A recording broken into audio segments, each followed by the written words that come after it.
What's up, everybody? It's the Chinese Drama Addict, and I'm back at you with another review. I'm going to be giving you guys my final thoughts on Love and Redemption.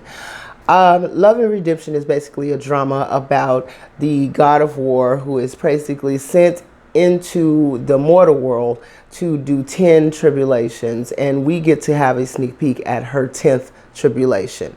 Love tribulations, shall I say.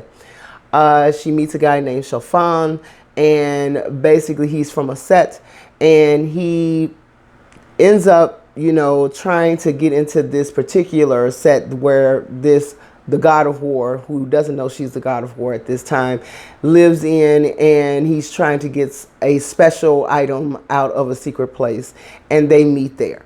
Okay, and the story goes on with them getting to know each other, and being in this competition, and things go awry in the competition, and pretty much that's where the kind of story takes off. This is about their love relationship growing from young kids into, I guess, you know what I'm saying, a little older. And we have different characters like the Emperor of Heaven that is down, named Dajin, that is down on Earth, basically posing as one of her possible teachers. And he's got some hidden agendas that's going on in this as well.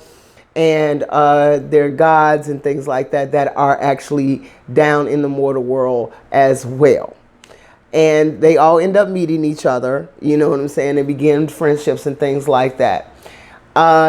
As far as I'm concerned, Love and Redemption, I had my issue with it is that certain characters that we're used to liking, like Semi in the Heavenly Realm, and Dojin was a relatively new character that we had never seen before, but he was playing Emperor, and for most of us who watch Chinese dramas, we're used to our emperors being very smart, very crafty, and not stupid or caught up in their feelings, and this particular emperor was a fuckboy, okay? And he had his own hidden agenda and his own ideologies about how things should go, and like most people who are self-righteous, they end up on the wrong end of things, and they take things to a whole nother level, saying that something is evil when they themselves are the ones that are doing the most evil, all in the name of being righteous.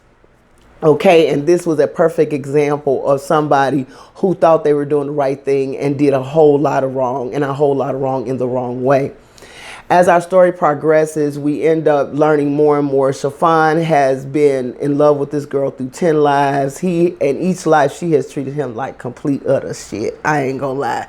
I was like, damn, I would have been like, bruh, you know what, on this 10th life, we need to go ahead and have a pass, because this bitch done took us through a lot of shit. Okay? But he continues because his love for this young lady is very strong.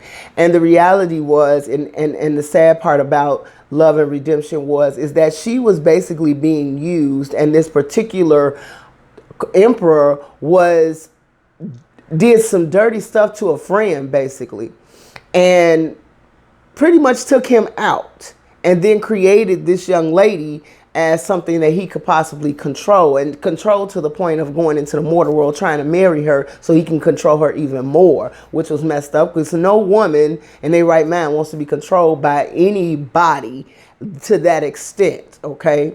Using guilt trips, all kind of stuff that could have gotten her and gotten other people hurt very much so, and did get people hurt and killed for that matter. So in this story, it's basically a story of how you can be so, as far as I'm concerned, so focused on what you think is right, to the point that you are actually doing evil, and you become the devil. Instead of, you're saying this person is the devil over here, well, you end up becoming the devil when all is said and done. I liked Love and Redemption. It took a minute to take off for me, but as you got to watch it, I think people got more engulfed in the relationship between the god of war, the female god of war, and Shofan. And then Shofan's whole entire story was amazing, so selfless, and the love and the strong love that he had for her, and that, eventually we realized that aggressive way she had as the god of war came because there was another essence inside of her. So I'm not going to give it away, but we saw where that came from, and it was just so sad once you heard that essence story of what actually happened. You could not, I wasn't mad at the brother for wanting to tear up Heaven, baby. Heaven needed to be tore up. Heaven needed to be back in line after the shit he went through, okay? So if you want to, please go ahead and check out Love and Redemption. It is not a letdown. It is not as good as Love and Destiny. It is not as good as Love Eternal to me. Now, that's my personal opinion. You may think different, but to me, it was not as good as Eternal Love. It was not as good as Love of a Dream, but it is up there with Ashes of Love, if you like that kind of thing, to be able to see it. And it did have an excellent ending. So I wanted to give you guys my final thoughts about that. The Emperor got on my motherfucking nerves. Y'all know your girl gonna keep it 100. I did not like him. I loved his ending. I loved I loved his sentence. I'll say that much, okay? I loved what he got in the end. He deserved every bit of it, and every ass whooping that he got as well. So so I will see you guys in the next video. Thanks so much for watching. Don't forget to like and subscribe. And I will talk to all my maymays on Saturday. The official maymays of the Chinese Drama Addict channel have all gotten their fans at this time, except for one, and that one should be coming to one of my subscribers this week or either next week. Okay, so to all my official maymays, hey y'all, neha, and to all my soon to be maymays, have an excellent week. Talk to you soon. Bye bye.